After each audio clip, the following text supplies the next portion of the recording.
Hi guys and welcome to another video. So you guys can see we have the same program that we did before. I just deleted the part in which we're doing the operations, okay, the statements or conditionals.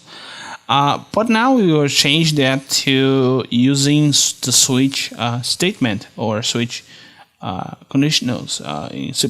So let's go and do that. So you guys already should have a hint on how to do that. So let's use the op operation, and we'll do the following case. Character plus, we'll do result.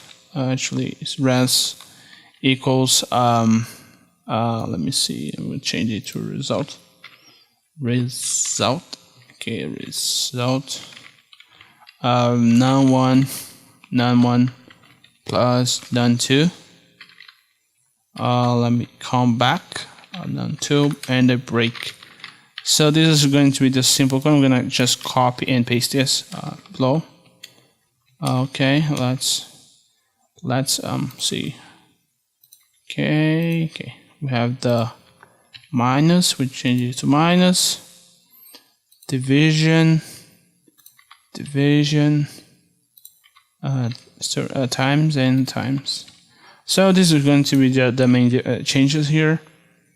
So now if you execute, you should see, okay, we saw that we need to put a result here. Okay, so it's done now. So we have the same program. Okay, again, it's the same program, but it's done differently. So you guys can see that there's many ways to do a program in a language. Okay, so you guys can see, yeah, it's working. So if you guys want to execute this or infinitely, you could put this code inside of a while loop.